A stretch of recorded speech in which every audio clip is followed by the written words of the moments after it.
Muy bien. Okay, good. So welcome everyone. My name is Sascha. I'm German. I work here in the International Business Department almost for 18 years now. I also had the pleasure to be department head for a long time, coordinator of the International Business Undergraduate Program, our master program. And so my area of teaching, research, expertise, it's basically the topic we are talking about today. The title is How to Start Up Globally. It relates to, okay, how can we build new ventures, new companies who are able to conquer or internationalize rapidly, who don't necessarily stay within Colombia, but who have this global vision of going abroad quickly. And that basically also relates to the topic, which I will explain a little bit here in that talk. During that talk, it's called international entrepreneurship. So I will talk a little bit about what it is, what motivates these companies to go abroad, some examples, why is that possible.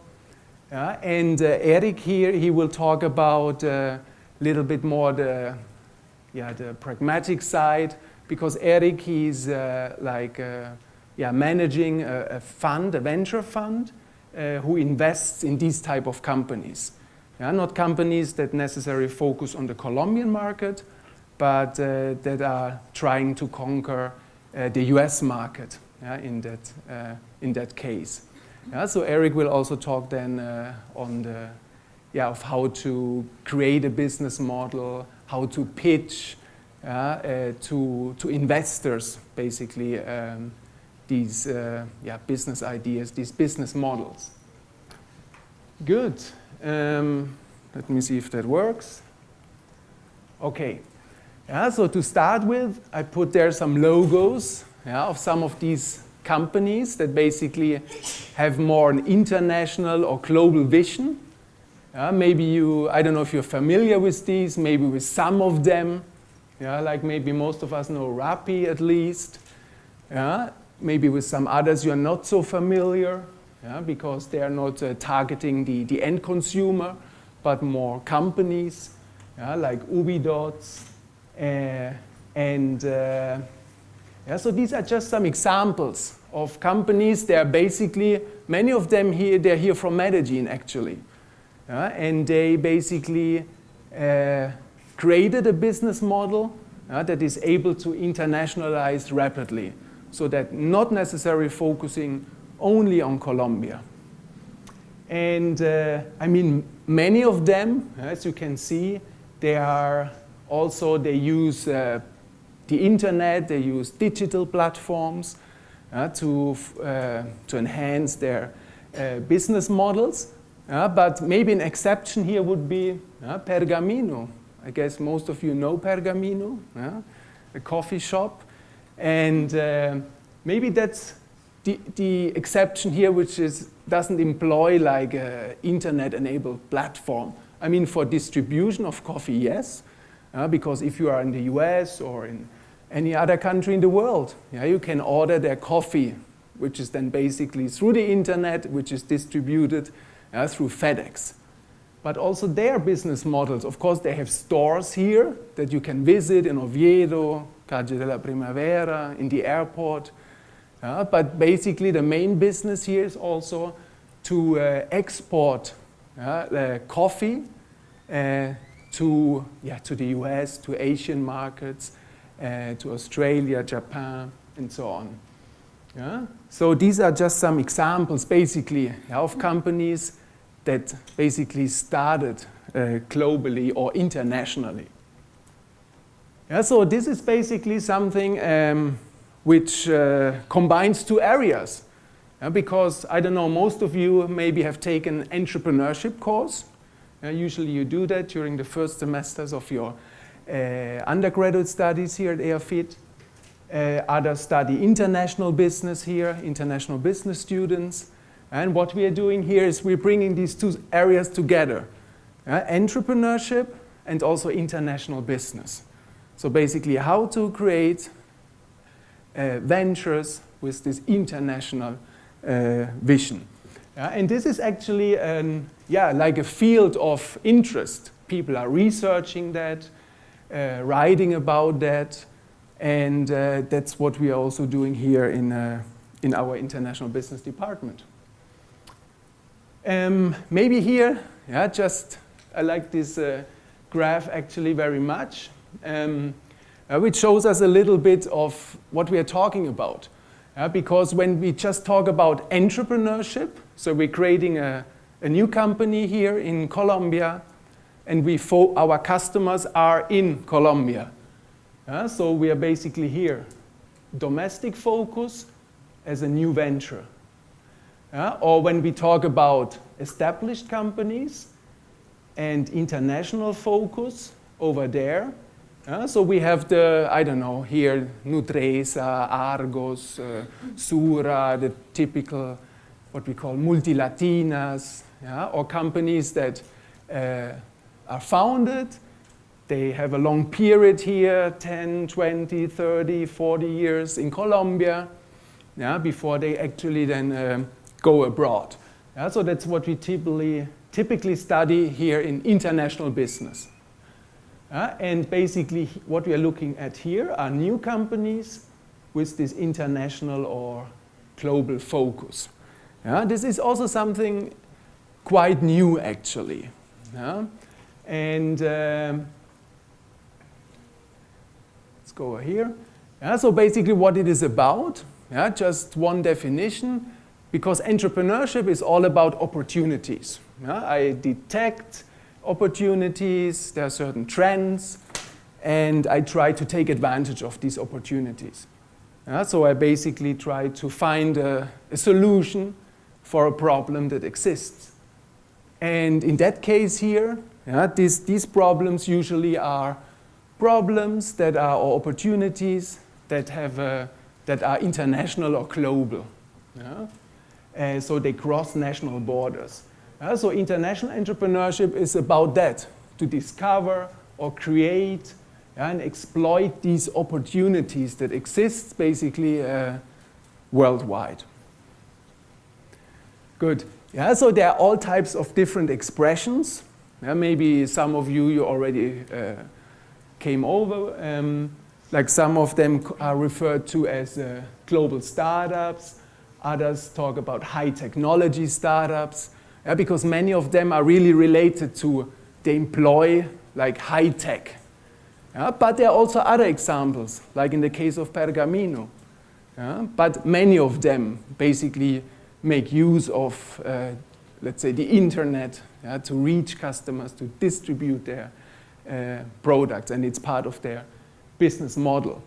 Others are talking about international new ventures, or maybe a very famous one are born global, so companies that are born globally. And there are also companies here in Medellin. One is which is called DWAC. DWAC was created by also some alumni, graduates here from EAFIT. And when they started, they didn't even have customers in Colombia. They were everywhere over the world. It was like a customization for help desk software, because companies in Colombia didn't use that software, but in many other countries. So they basically were really born global from the start. And good. So also here, and this is something which also Eric will talk a little bit about more, and that's why Eric is also here in Colombia, I guess. Because these type of companies, they're emerging. We see them more and more. Especially here, I mean, talking about Medellin, you have companies dedicated to mobile video game development, software development, customization, 3D animations, robotics, media, fintech, Internet of Things, and maybe many others. So there are interesting things going on. These companies, they start here, they operate from here, but they basically attend customers all over the world. And that's basically this phenomenon. Good. Yeah, so there are basically three, I call it dominant like discourses that make this happen. Yeah, so when you read the press and usually in your classes, maybe you talked about it. And so on the one hand, we have like what McKinsey calls the digital globalization, or the fourth industrial revolution by Klaus Schwab from the World Economic Forum, and also what's called exponential technologies.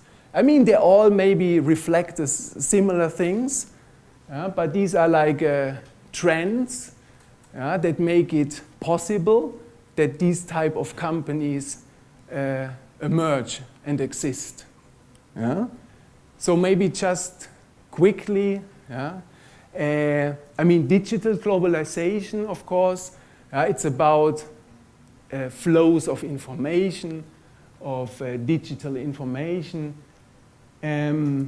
also which also allows that more emerging economies can participate in that, and it's more knowledge-intensive flows, and which also makes it happen that, I don't know, you can sell something, you can promote your business through Instagram, through Facebook, you can use digital distribution platforms like these guys from mobile video game development.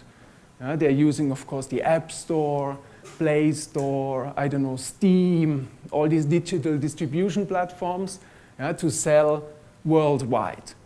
So basically, it doesn't matter basically where you're located.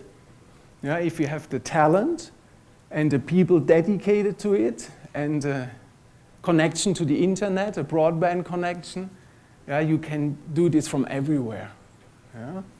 And so basically, the digital globalization makes this also possible.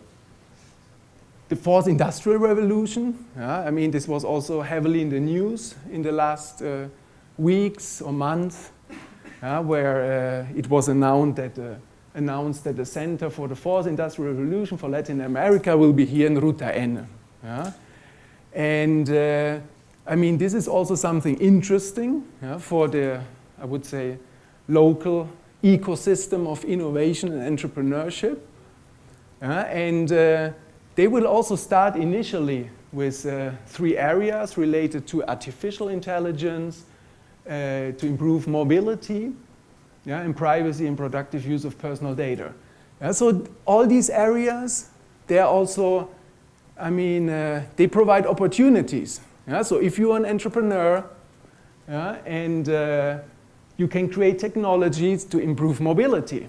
For instance, in 2 of my courses here, students, for instance, they're working on solutions for an app to make cycling easier here in Medellin. Or the others are developing an app to make public transport easier.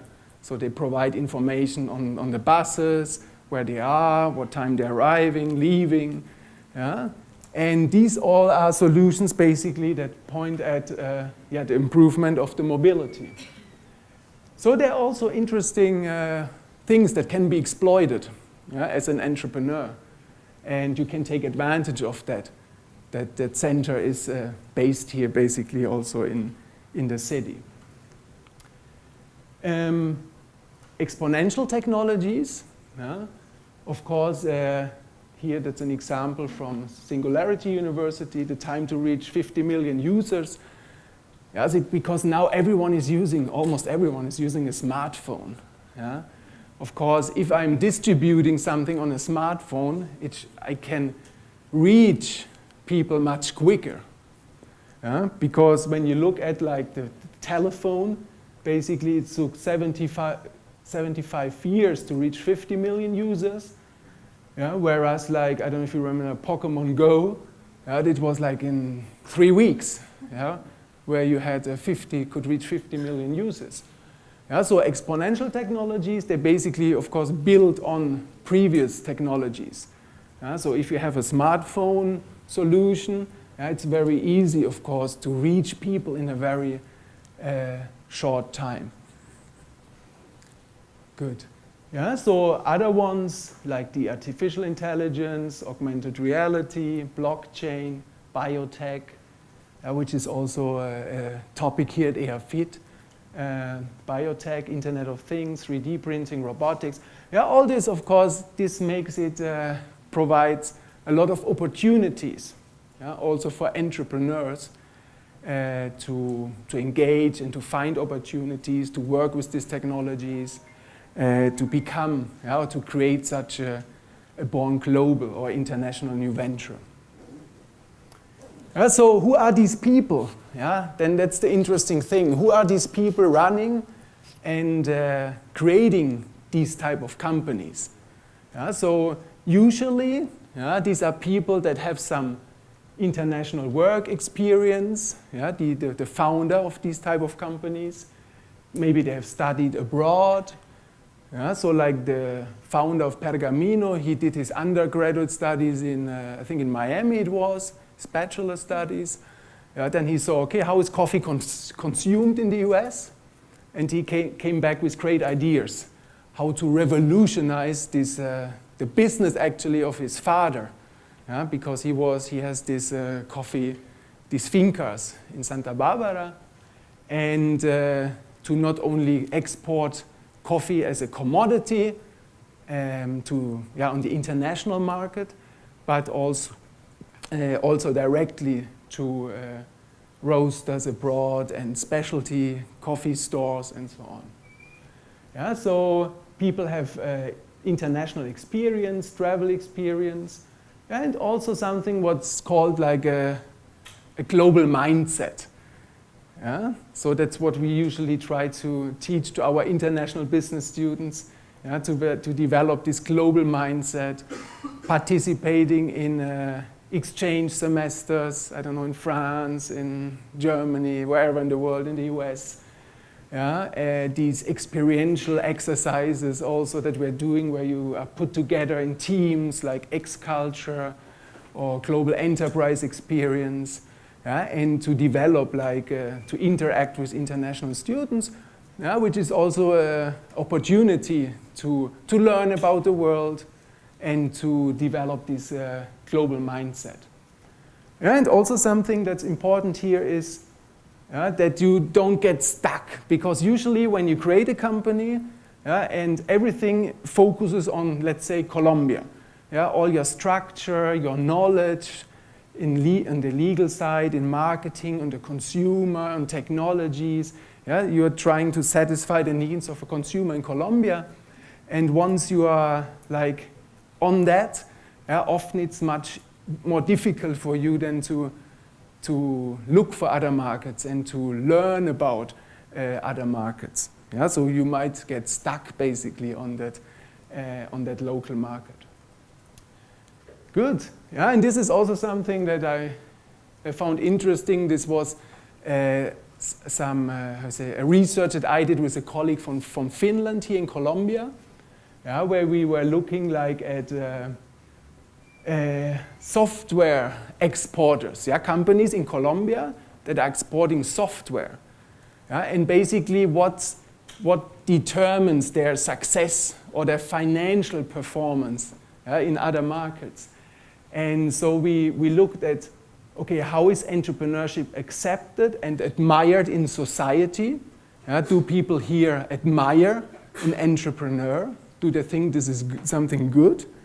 And the knowledge these entrepreneurs have about how to start a business, so knowledge about the process and all the things that are required to set up a business, and also government regulations and support.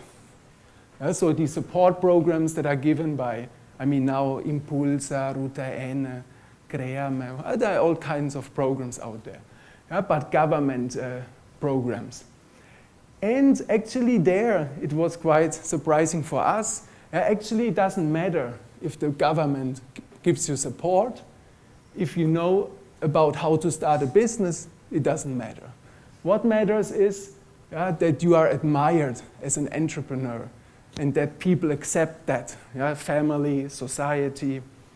And Yeah, so in that sense, it's also very important, like if you want to grow this ecosystem here of entrepreneurship, that you have role models. Yeah, all the companies that I showed you before, like, I don't know, Ubidots, WorkApp, also Pergamino, also what Eric is doing with his company. Yeah, that you create like a successful, like international entrepreneurs that others can, let's say, admire also, yeah, and see, oh, yeah, it's possible, yeah, and that society also accept that, because entrepreneurship is also a lot about failure.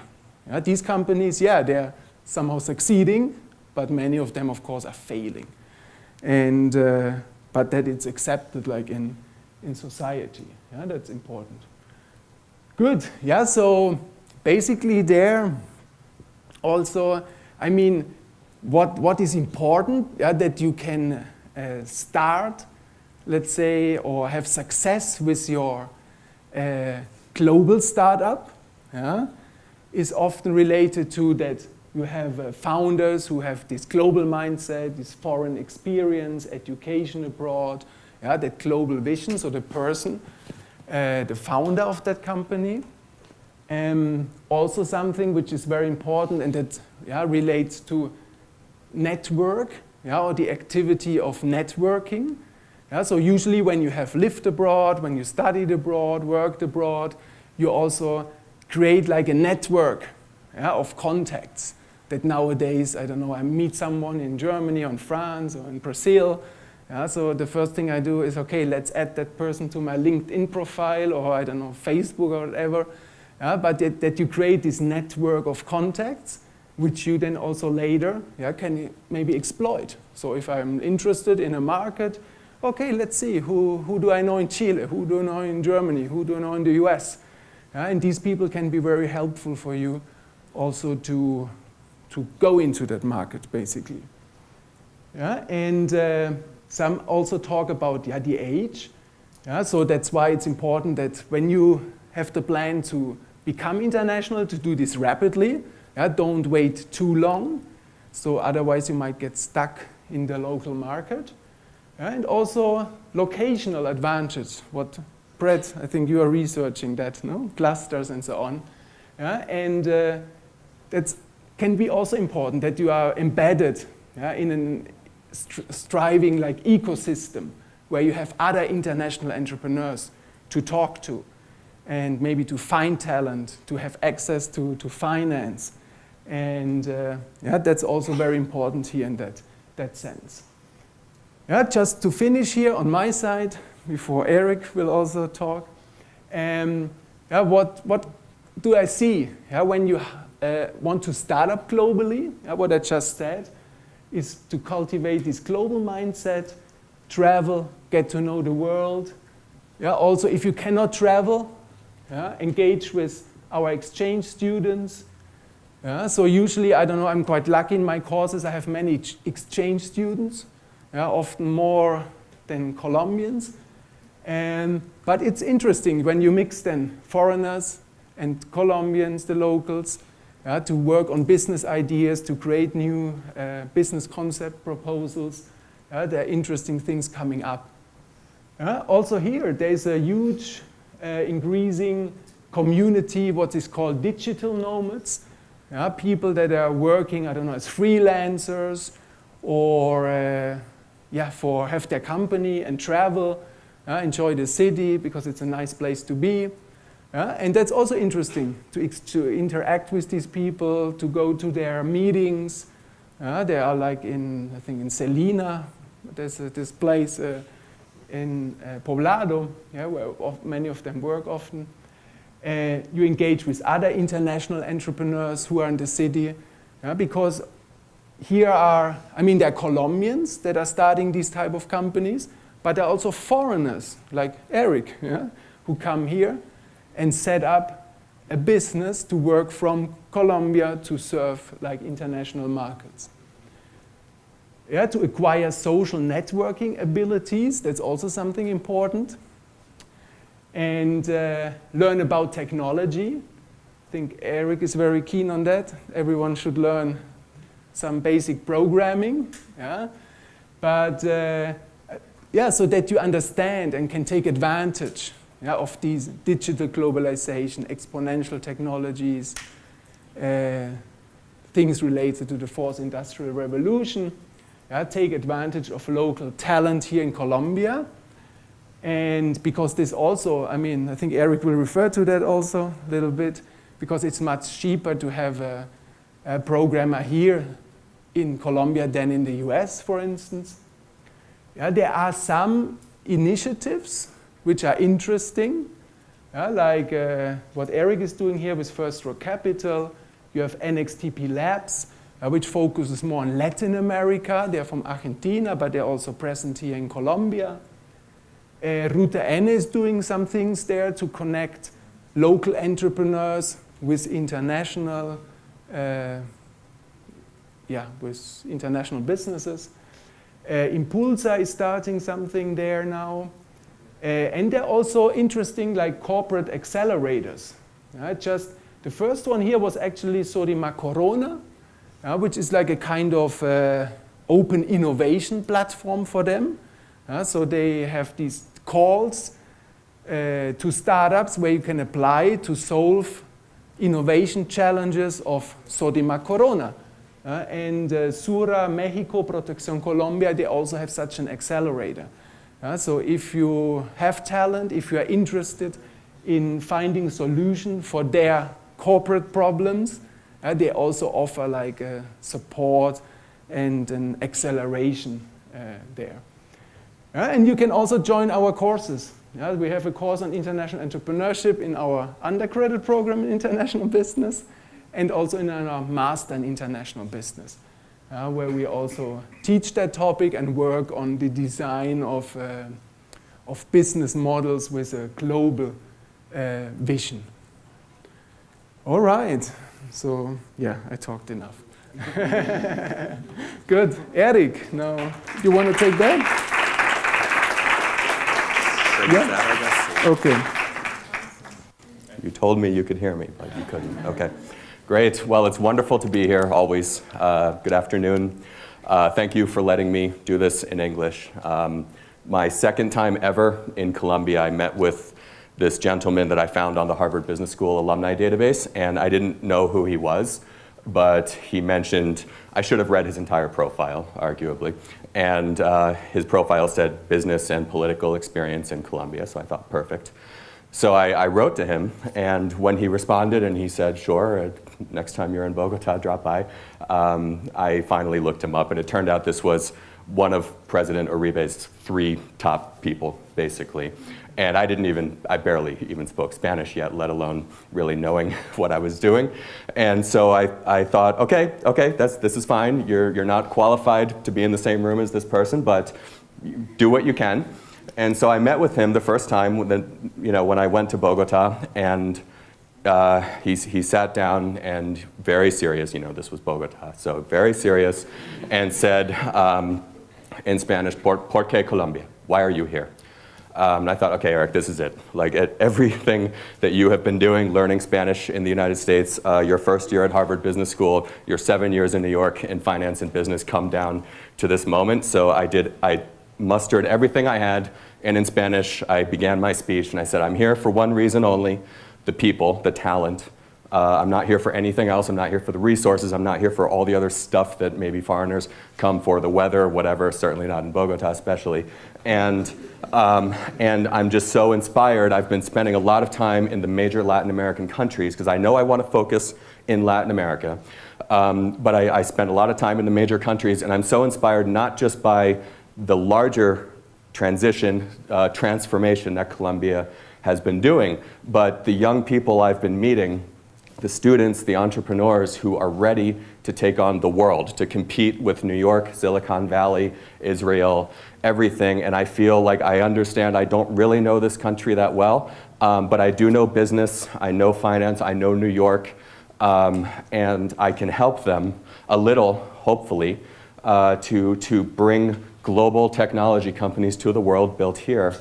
And through that, to transform this country and to be an example for so many other countries. And imagine if we pull that off here, if Colombia, this country has been to hell and back, if we pull this off and Colombia in our lifetimes becomes a fully developed country by exporting knowledge in the form of software rather than raw materials and becomes that, then what will that say to every other country in the world that is trying to change their lives as well? And I went on for another 10 minutes about this, and he finally started smiling. He didn't say anything, and when I finally finished, he said, I didn't understand a single word of that. Your Spanish is really bad. So then we switched to English, and the meeting went much better after that. We're still good friends, by the way. And this was 7 years ago, by the way. My Spanish is a little better now, hopefully. And then I arrived in Medellin for my first work experience during my summer, during business school. And I did a project with Capitalia Colombia, a wonderful firm here that works with entrepreneurs here in Medellin and probably elsewhere at this point. And in my first meeting, I was the new person. They had high expectations because I was from Harvard and everything. They mentioned the Pymes of Antioquia, and I thought, Pymes? That must be some kind of animal, I assume. Like native to Antioquia and possibly other parts of the country. And for some reason I didn't ask, so I just assumed it's an animal. And then after that meeting, the person then said, I have to go home early because I have pico y placa. And I said, okay, feel better, like whatever. And over the weeks, it gradually got stranger because I began realizing two things. One was Pymes were no ordinary animal. People kept mentioning them. They kept coming up in business meetings. And they were small, but they were sophisticated. They were growing quickly. They were expanding internationally. They were organizing themselves. And I thought, do I alert the US Embassy at this point or what? And also pico y placa was clearly an epidemic because everyone was getting it every week, basically, on a very regular basis. And I finally remember one day they said, we have to go to the Pyme convention and we have to go early because I have pico y placa. So this was the moment of truth. And I finally found out, both from that experience driving and also the big sign that said, welcome Pequeñas y Medianas Empresas of Antioquia, that my concept of Colombia had been a little wrong up until then. And I thought that makes a lot more sense. I canceled my emergency meeting with the US Embassy. This was not, a city that was getting sick all the time and about to be overrun by super intelligent creatures. And after that, when I returned after graduating business school, I began launching a startup program it was basically the birth of my fund, First Rock Capital. It was my private company with my partner, Andres Barreto, the founder of Groove Shark, and also with Ruta N and other partners. And so we were working with some startups here, we were investing in some, and I gave my first radio interview when my Spanish was ready, and it was live, so no opportunities to correct myself. And after it was over, I asked my team members, so how bad was that? Like, how did it go? And they said it was great. And of course they said it's Medellin. You always say that it's, of course your Spanish is wonderful, of course. And then they said there is one thing. The word that you used when you said you wanted to recruit all of the young people in Medellin, you didn't use the word for recruit. It sounds a lot like it, but it wasn't exactly that. And I said, oh, but it was clear from the context, so don't worry what you were talking about. And I said, okay, great. By the way, what word did I use? And they said it basically means to kill someone. And I said, I was just on radio, I was on live radio saying I'm here to find the most brilliant young people of Medellin and kill them. And they said it was clear from the context, don't worry. And I thought that really doesn't make me feel that much better, but okay. And otherwise the interview went well.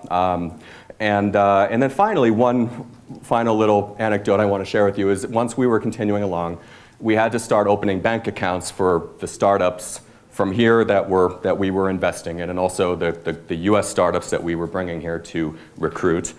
And one of my team members came to me and he said, "We have a problem." And I said, "Of course we do, but yeah, what is it today?" And they said, "So, look, you understand the history of this country, and you came in and you're opening all these little entities, and you're moving money around, and these entities all have silly names. Like, look at the names of these startups, right? Like and so Bancolombia has decided not only are you clearly running an international money laundering operation, but you're really bad at it. Like, you're not very subtle with what you're doing. This is the most flagrant criminal enterprise that they've ever." And so I said, "Okay, what do I do other than get on the next plane to the United States, right?" And so my partner Andres said, "We've got to go to Bancolombia. Like, we need to just explain to them." And I thought, oh, that actually makes a lot of sense. And so we literally just marched in. This is as fancy as I dress. I think I dressed more for you guys, dressed up more for you than I did for the president of Bancolombia. But so we walked in, we marched in, and we said, "We demand a meeting." And we met with them. It was me and Andres. He's younger than I am, and about 10 executives in suits. And we said, "This is the difference between what we're doing and, for one thing, we're not what you think. We're not criminals. And also, we want to explain what we're doing with startups, with global technology companies. We understand it's a different model than what you're used to. We understand it looks weird when they apply for credit cards or bank accounts, but we want to explain to you so that we can work together." And it went well. And then from then on, it was reasonably smooth, as smooth as anything involving Bancolombia can ever be, right?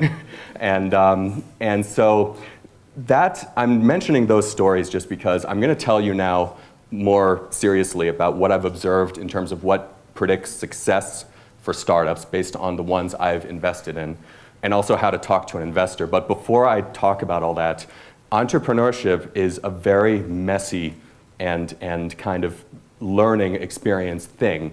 It's not, I didn't have a brilliant plan. My secret weapon was the sheer stupidity that I brought to this situation and the willingness to get myself in these situations where I would embarrass myself probably, and sometimes on live radio to the entire city and possibly elsewhere. But I was willing to learn, and I was willing to, whatever challenge there was, for example, with the problem of opening bank accounts for the startups, like, okay, what do you do about that? We have to go talk to the bank now, or we have to do this now.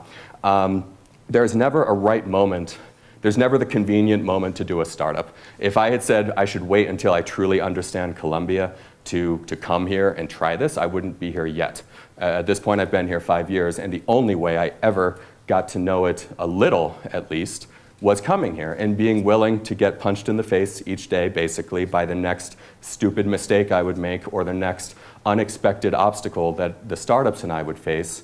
And so remember, when in settings like this, and when people like me talk to you about entrepreneurship, venture capital, technology, it can sound very structured and like there's this whole mysterious world out there that, with all these secrets that you have to know before you try it, but that's frankly not true. The most successful startups I know were like me when they came here. They had a general sense of their vision. They knew what they wanted to do fundamentally, but they had no idea how to go about it, and they realized the only way to find that out is to start. And to start learning, to start testing, and to be willing to make mistakes, to make a fool of yourself. And with that guy in Bogota, to frankly be shameless in who you talk to. I'm glad I didn't realize who he was at first, because I might have chickened out of contacting him, but now he's been a great partner in many ways. And so I'm glad that I sent him this frankly, what must have looked like a ridiculous email saying, "I want to talk to you. I want to do business in Colombia, let's talk." And he said yes. So you have to be shameless, you have to be bold, you have to be willing to make mistakes and to basically learn as you go. With that, my fund, we have invested in 50 companies across the Americas. Our thesis is using the internet to sell globally from here. So that's the thesis, basically. Anything that uses the internet to sell globally. It can be a personal app. I've seen some Kiwi bots around campus, so we're investors in them. The robots are manufactured here in Colombia. and then shipped to California. Let's hope Trump doesn't find out about that, right? And they're one of the top autonomous robot delivery companies in the United States now. The entire team is from Columbia. All the R&D, all the robotic facilities are here. They're an example of the thesis, basically. But before they were robots, they were students delivering for other students. They started small and they learned and grew as they went, basically. So that's our thesis. We've invested in 50 companies. I'm proud to say we were among the first investors in pretty much every global success that has come out of Latin America. And I want to tell you two things. There are two topics I want to discuss. In terms of for those of you who want to do well, they're all for those of you who want to do startups. The first is, what have I noticed that has predicted success the most for a startup? And when I say startup, I know that word is used reasonably often. A startup is a pyme that uses high technology, the internet, to sell exponentially. So that means you can grow rapidly, not just in a gradual linear way, and globally from day one. If I started Eric Stetler's business consulting, that would be a pyme. That would be a business, and people would pay me money to help their business, basically.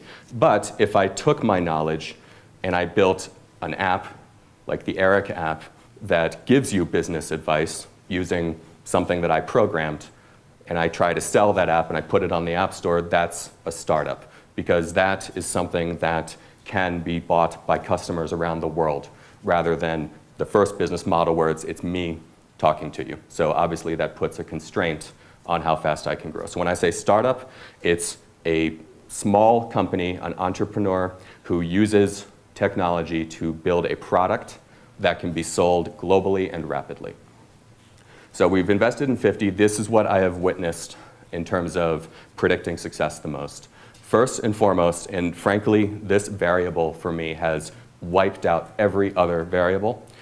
Does the founder, do the entrepreneurs, have they lived the problem that they are trying to solve personally before building this company? And what I mean by that is, have you been your target customer before? Have you experienced the need that your product is meant to address? When I interview a startup, and hopefully I'll be interviewing some of you someday, that's the first question. I say, before you tell me anything else, before you say anything about technology, anything about your business model, I don't care, we'll get to that.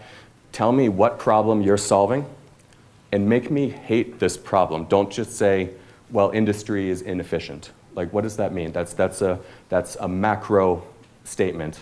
Tell me a story about problems that happen in the industry that you're talking about. Or don't tell me, traveling is stressful. Of course it is. But tell me specifically, what about traveling? Tell me a story about a travel disaster that your product is going to fix. And how do you know this problem? Tell me about your own life and what led to this, basically, and why this matters to you and why you understand the point of view of your target customer. If they can't answer that question, frankly, there is no question to. I mean, that, for me, has been the variable that has most predicted success. Obviously, there are exceptions to every rule. Okay? There are success stories of entrepreneurs who identified in the news or through research a problem in the world or an opportunity, and they built a great company. It does happen, of course. There are no iron rules in business at all, believe me. However, this has predicted success the most strongly. I have invested and lost money in some unbelievable technology companies, but they were basically science projects.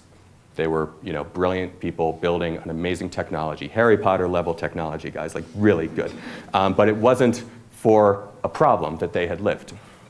So that's first and foremost. So my advice to you, those of you who might want to do a startup one day, don't worry about thinking about, okay, I should innovate, I should do a startup, I should do, I need a brilliant idea.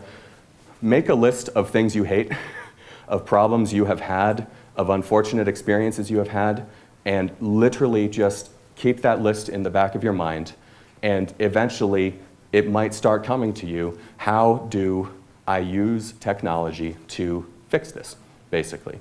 One startup we invested in out of New York, the founder was a motorcycle driver, and he got hit by a car from behind and almost died. And obviously it's very dangerous, of course, to be hit by a car when you're only on a motorcycle. And he thought about that afterwards, and he thought, it really is ridiculous that we have this hardware on our heads that we haven't made true use of when we ride motorcycles, because it's still just a piece of whatever it is, plastic, I don't know. But it's nothing that actually proactively helps you to avoid accidents, or if you are in an accident, to help you in a sophisticated way. So why don't we put a computer chip in there? And so he basically made a smart helmet that both alerted you if a car was coming too close, and if you're in an accident, it would realize that, the same way the new Apple Watch realizes you're in a fall. It realizes you're in an accident and immediately sends a text message to your designated emergency contact, and geolocates, and this is all technology that exists, he didn't need to invent all this, geolocates the nearest emergency service, and that can be the difference between life and death for if you're in an accident in a motorcycle. Like, minutes count in terms of how quickly people know that it happened and where you are. He raised millions of dollars in venture capital. He became one of the most successful startups in New York. This started with a guy getting hit by a car. This wasn't him sitting around thinking, I should come up with some brilliant idea. He thought about problems in his life and thought about, how can I start using technology in a very common sense way, like a very no-nonsense way, to try to fix this. And there are other case studies like that. So first and foremost, if you remember one thing from today, don't worry about everything else. Think about problems. Make a list, things that suck, things I hate, and eventually it will come to you on how to build an app or some form of product that will address that. The second thing is, the most successful startups don't wait until they have the perfect version of their product to get it out there and to get customer feedback and to get validation that people will buy this. You've all probably heard of the term minimal viable product, like prototype. A minimal viable product is an action, not a thing. It's a verb, not a noun. Minimal viable product means, what can you do quickly as a person? What tools are available to you to test your first assumption about the market for your company, basically? So I will give you an example. There's a very successful multi-billion-dollar company out of New York called Rent the Runway, which is for women to rent high fashion for special events, weddings, things like that. Previously, the founders had a problem in their lives, which is they were women and they were tired of having to buy a very expensive new dress every time they had a special occasion, which is what women were expected to do. They were expected to have a new outfit every time they went to a wedding or to another important event. So they thought, why don't we fix this? Their minimal viable product, they didn't start by talking to the fashion designers, because what would the fashion designers have said? Like, get out of my office. They would have called security. Like, the last thing they wanted was to lose money, right? And for a startup to make it so you don't have to buy their stuff every single time you have a special event. They didn't talk to distribution centers. They didn't build a beautiful website or a beautiful app. They basically got a mailing list of target customers, young professional women that they knew from their own universe, and sent out a PDF of dresses and outfits and said, does anyone want to rent these, basically, for any upcoming events? If so, then give us your credit card information and we'll send it to you. I can't even remember if they actually even had the dresses available. Like, this is how bare bones you can be when you begin. And they calculated, they were scientific about it. They said, what success rate do we need? What response rate of people saying, yes, got my credit card ready, I want this for my sister's wedding next week, whatever. What rate do we need of response for this to be a viable business model? And they got, obviously, a good response rate. Then they did their next experiment. And they worked their way up like that. And by the time it was necessary to talk to the fashion brands, to launch a product, to spend a lot of time and money building a website, hiring engineers, talking to people like me for venture capital, for investment, they weren't saying, we think this is something the world wants. They said, here is the data. Here are the results. We didn't send a survey out because surveys, be careful, there's what people say and there's what they do. So be careful with just a survey of would you want this, because people will say, oh yeah, sure, I'd like that. You want to get them to perform an action. And what they did with the mailing list was they got people to say, yes, I will be your customer. I've got my credit card ready. They had that data, so when the venture capitalists like me said, I don't know about this idea, maybe it won't work, they said, here's the results. And they said, well, all right, okay, here's the investment then. So that was their minimal viable product. They didn't worry about spending all the time, the money, everything to build a beautiful website, to build a beautiful app, to establish distribution channels, to talk to the fashion brands. That all followed from those initial experiments to get people to perform the action that they wanted. So the most successful startups I've seen have been the ones that have been willing to go out there early, and even if they don't have an actual technology yet, to just say, what is the first question we need answered to know that this is true, to know that our idea has merit, and they take it from there. There's a joke that we use in the startup world called artificial intelligence, which basically means it might be a website and the customers might think they're interacting with an artificial intelligence, but you're the software, basically. There was one startup, for example, that had been afraid to begin getting clients, and it was basically like a travel services startup. And I finally told them, I said, I'm tired of this conversation, so I'm going to give you, it's Friday afternoon, I'm giving you until Monday afternoon to show 5 customers signing up. If you can show me that, I'll invest. If not, we're done. You have until Monday afternoon. So they did it. They put up the website. They got people to sign up to give their credit cards. The customers thought that there was some kind of fancy, algorithm in the background that was determining their proper, itineraries and everything, but it was the founders that were doing all the research. And of course, they did a great job. So then we invested and other people invested, and it grew from there. So second thing is the most successful startups don't wait. They don't ask someone's permission. They don't talk to the gatekeepers. That's what I call like the large players, the large companies that you may eventually need to work with. But you don't ask permission. You don't wait until you have the most beautiful product. One of the most famous venture capitalists once said, if you're not ashamed of the first version that you launched, then you waited too long to launch. So they don't wait. They go, they get customer feedback, and they establish that learning process. Another point that is very controversial is some investors will say, some startups, everyone, some people will say, get a co-founder early. Get a yin to your yang, basically. Like, you can't do this alone. I would say, yes, I have observed that it does predict success a bit more if you get a co-founder early, because we all have a superpower and we all have a tremendous blind spot as well. So for example, when I came to Colombia, I knew what I didn't know. Know what you don't know, right? And I thought, you definitely don't know this country.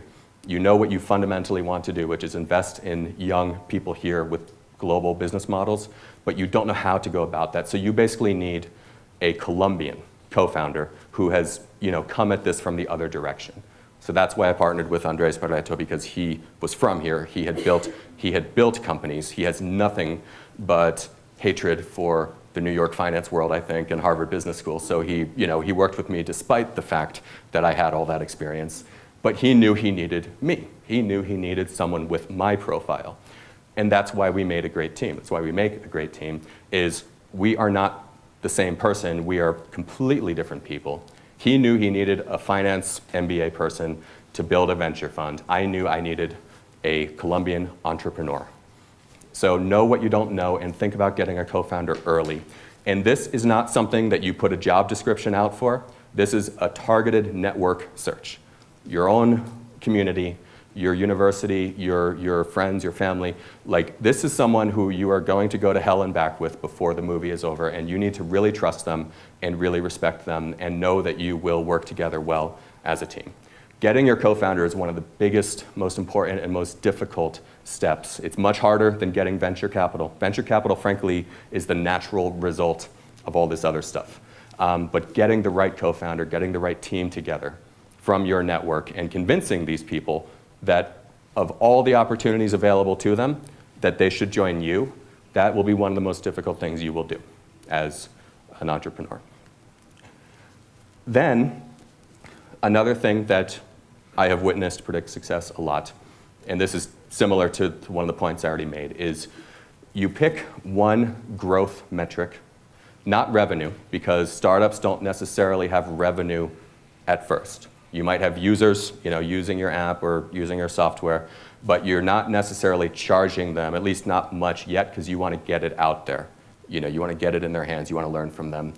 But you do pick one metric that you will make grow every month no matter what. That metric should be something that defines success for you. Like, was this a good month for us or not? Like, how do you know? It would be, for example, active users. So people who actively use your product. It could be, if it were Uber, it might be volume of rides taken through the app each month. So how many rides were taken. If it were Instagram, it could be both users or volume of photos shared per month. Whatever the metric is that you believe truly establishes the growth in the value, the fundamental value of your company, make that grow every month no matter what.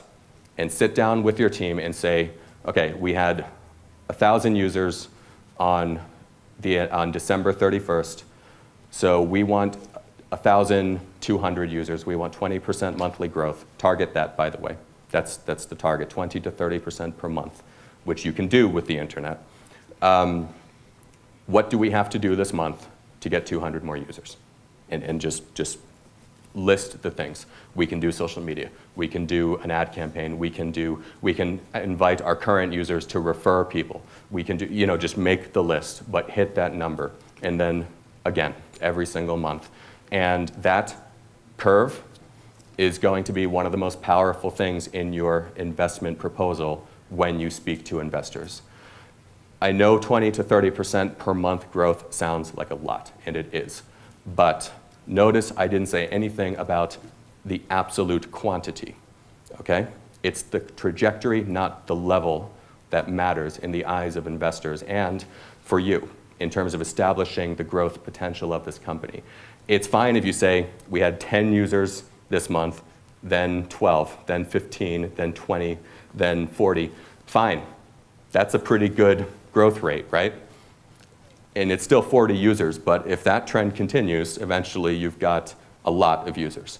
That's what you want to establish as your dynamic with your team. Do not wait for growth, but do it in a controlled fashion and learn from your users as you go. And that is, if you speak with investors, one of the most important things they will ask. They will say, are you growing? Like, they will literally just say that sentence, are you growing? And you need to know what they mean by that. And far too many very brilliant startups say, oh yeah, we're growing. Okay, how much? And they say, well, we don't know. And the investor says, what do you mean you don't know? I mean, you're the CEO.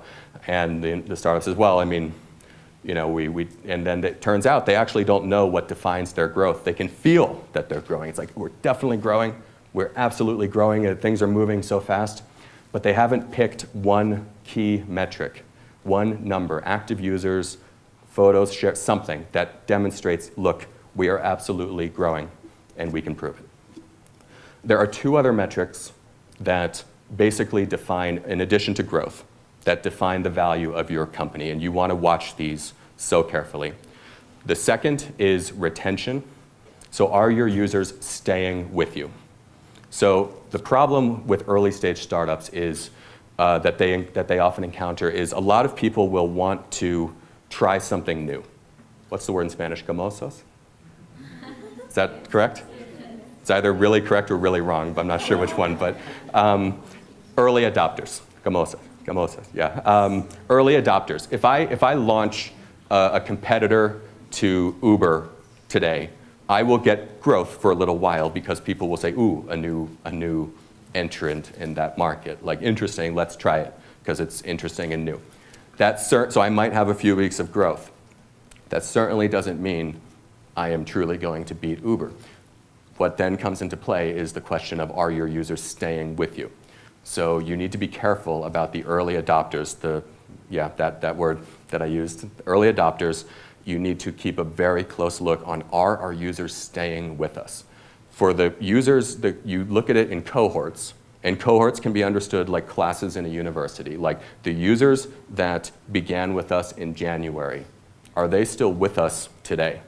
Or are all of our users today in March people who joined in March? If they are, you have a problem. And you need to think, how do we fix our product so that people stay with us, so they don't just try it and leave, which can be a very serious risk. So the second is retention. The third, and this is the one that takes the most creativity to think about how to calculate, is engagement, which I've been searching for the proper Spanish translation for this, and I still haven't found it. Si se enganchan con su producto. Enganchamiento? I don't know. Engagement. Engagementamiento, I don't know. So basically what engagement means is how often and with what frequency and not severity, what depth of use are your users using your product? For example, if I am an Instagram user and I post one photo per month and that's it, then I'm a user and I have retention because I haven't left Instagram. But I'm not very engaged. I post one photo a month and that's it. If, however, every moment I have available, I'm on Instagram, I'm sharing photos, I'm liking photos, I'm commenting on photos, I'm following people, then I'm engaged. And I'm a more valuable user than if I just really don't use it that much. Similar with Uber. Do you use it once a month? Do you use it every time you need to take a drive, to take a trip? So those are the three metrics. The holy trinity of what will define your value, what you will be priced at if you raise capital or if you're acquired. Growth, retention, engagement. Are they growing? Are they staying? Do they love you? When I retire, I'm going to write some songs about that whole topic or something. So watch those metrics. And frankly, everything follows from that. Establish the learning process. You can never predict what's going to happen. You can never predict the exact, let me put it this way. Hold on to the problem you want to solve, like it's life and death, but know that you're probably wrong about the first version of the solution, and probably the second version also. So after you've started growing, you've got your team, establish the learning process where you never stop asking questions, you never stop challenging yourself and saying, what hypotheses should we test this week, this month? It's called the lean startup method, but it's really just the scientific method. Like Silicon Valley renames everything when they discover it. So it's just the scientific method of stating hypotheses, using data to try to test them, and that will show you the way to success as a startup. And I know Sasha's already spoken about it a lot, but I just want to emphasize again and again and again. You are not bound by Medellin by living here and doing business, okay? You would be amazed the products that are being launched from here using the internet, using the App Store by teams that are entirely based here, okay? The internet has broken down the mountains. You can sell afuera de las montañas at this point. Not only can you, but you should. I mean, why not sell to the larger global markets when they're available to you? So if you have a restaurant app, don't go to Parque Hierbas and talk to the restaurants. Get on the phone, talk to New York, okay? There's more money there. They'll say yes more quickly, okay? Every hour of your time is better spent on the phone with New York than a local client. Obviously, again, every single thing I say, there are exceptions. In fact, I would argue the most important way to know you understand something is if you know the exceptions, okay? The most important philosopher of the 20th century, Karl Popper, said, the definition of knowledge is you can disprove it, right? If you can't disprove it, it's not knowledge. So everything I'm telling you, there are exceptions, but I would say all else equal, get on the phone with New York or wherever the largest market is, and yes, you can sell there, and yes, you can compete with the competitors there. Okay, I just want to very quickly say this is a smaller portion. If you decide to raise capital, frankly, capital will follow what I just said. Like capital follows money. If you show growth, if you show happy customers, then the investment follows. But if you decide to speak to investors, set a goal for the capital that you want to raise so that you can tell them what the money will be for. A lot of startups will say, we need $500,000 for 2 years of runway. Runway just means how long you have to operate. And I say, what's the money for? And they say, well, I mean, rent, food. And I say, like, I get it. Like, I know you have to spend it on that, but what are you going to achieve with the money?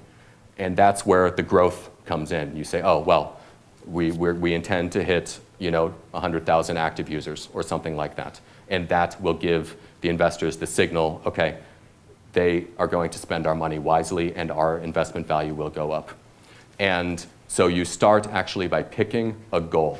Pick a specific goal that you can hit in a year and a half or 2 years and say, what could we achieve if money was not the constraint? If money was not the constraint. And work your way backwards and say, okay, what do we now need to hit that goal? To hit 100,000 users by the end of 2020. Well, we need 2 more engineers. We need to take more trips. We need everything. Everything, and that's the funding round. That's the round. And then add 20% just for cushion, because you always forget something.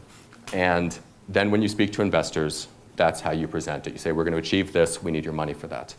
I really also want to recommend, there are many Colombian startups have gone to Y Combinator recently. Y Combinator is the most prestigious early stage acceleration program in the world. It's based out of Silicon Valley. You can apply online twice a year. Colombia has the highest startups, at least according to the studies my team has done, highest startups per capita accepted to Y Combinator of any Latin American country, which you should be really proud of. And they will introduce you to everybody in Silicon Valley. They will do everything. And there is a very strong community of former founders. Rappi went there. Rappi went to Y Combinator. And so did Authy out of Bogota, which was acquired by Twilio before they IPO'd. Talk to the communities of founders, current and former founders, and get to know these programs that are available to you globally, because they can be an absolute game changer. And frankly, fundraising is a whole other topic, but it really follows from everything else I was saying. And I guess I'll leave most of that maybe for the question and answer session, but I want to emphasize, as an investor, do not give investors too much credit in this process. Seriously. We are not the first thing you should be thinking about. We are what you go to when you've already tested, when you've already started putting your team together, and then they frankly should be honored to be speaking with you, not the reverse. And then you tell them, we want your money. We need $1 million for 2 years to achieve this. And the conversation follows from that. You typically, just one final minor thing, you typically want to sell 20% of the company in each funding round. So the valuation of a startup is super easy. 2 years at Harvard Business School, it turns out this is how you value a startup. It's whatever money they need divided by 20%, because that's 20% of the company. So if they need $1 million, apparently they're worth $5 million. That's pretty much what it comes down to when you value the company. You first determine the money you need, and then you use everything else, your profile, your growth, your retention, everything you can to make the case, yes, $1 million is a good amount for 20% of our company, or rather 20% of our company is worth $1 million.